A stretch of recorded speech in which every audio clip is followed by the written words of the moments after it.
today and sharing that insight throughout our news. Thank you very much. Now we move the focus on to Europe. Ukraine's allies are meeting in Paris today to finalize security commitments to reassure Kyiv in case of a ceasefire with Russia.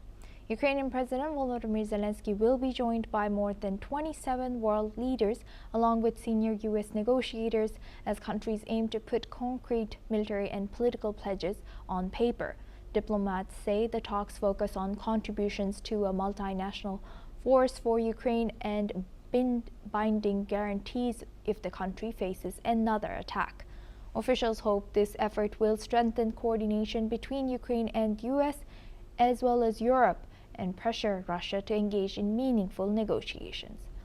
Zelenskyy has told the nation the meetings are a chance to boost Ukraine's defense and bring the world closer to ending the war. He has stressed that Ukraine is preparing for both diplomacy and active defense spending, depending on how Russia responds. Now for this discussion, we welcome Mr. Ben Aris. He's a former Moscow bureau head of Telegraph, joins us live from Berlin. Thank you very much, Mr. Aris, for joining us. Good to see you.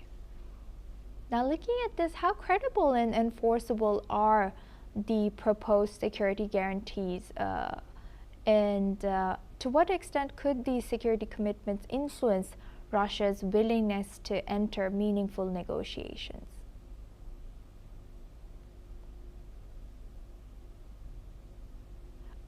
Sorry, you're muted over here.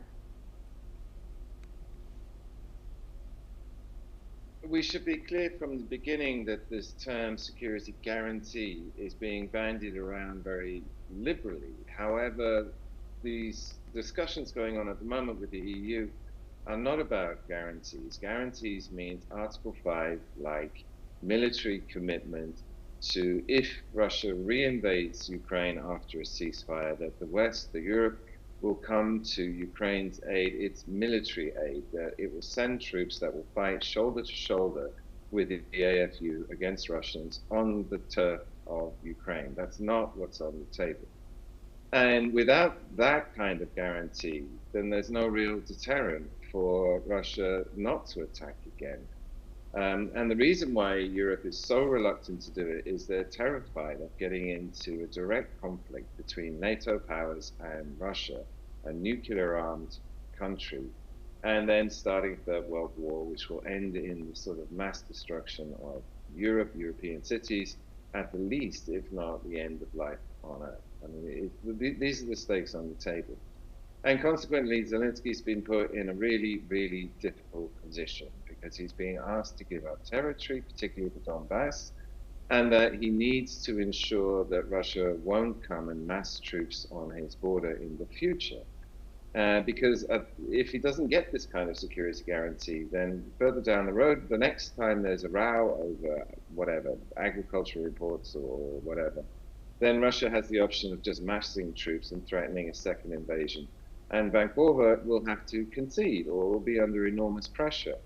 And the only way to stop that happening is by having European allies, American allies, promising to come and fight. And then that will stop Putin. That will dissuade him. He also doesn't want a direct confrontation with NATO because in the long run, he can't win that war. Moreover, there's the fear of a nuclear exchange.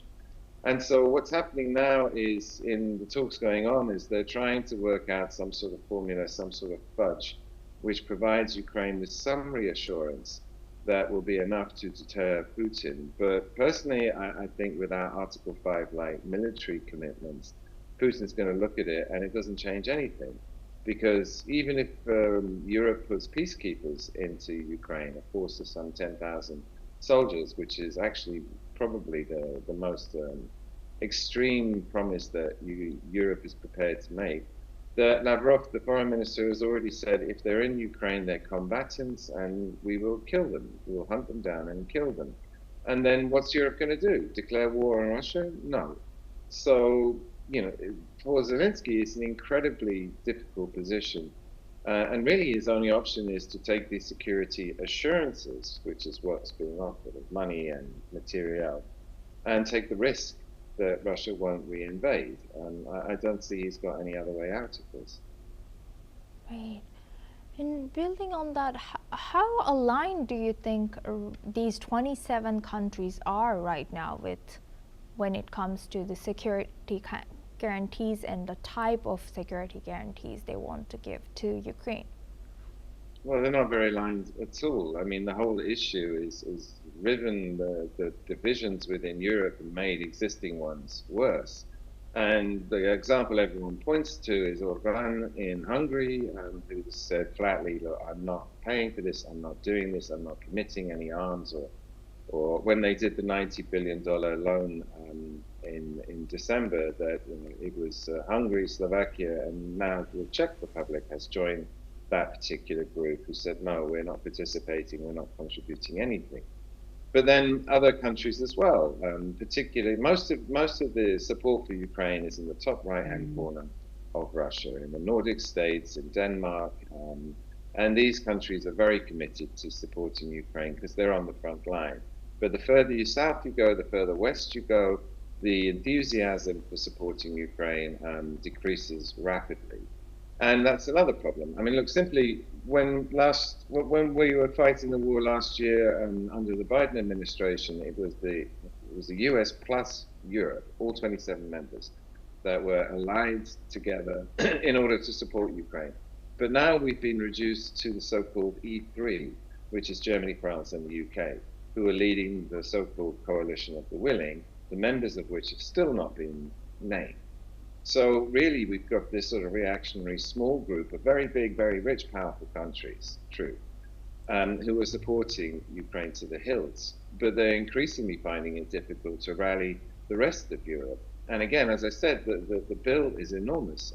The rest of Europe is being asked to put up 90 billion euros at a time when everybody's suffering from budget deficits and sky-high debt. And the whole coalition of the willing is starting to crumble slowly. And again, they're trying to rescue the situation with these talks and get some sort of reassurance out of it for Zelenskyy, but it's weak, and he's in an increasingly difficult position, which I think is what's pushing the ceasefire talks, which those going on at the moment are by far the most serious talks and may end with a ceasefire deal soon, since the Istanbul talks in 2022, right at the beginning of the war. With that, I would like to thank Mr. Ben Aris for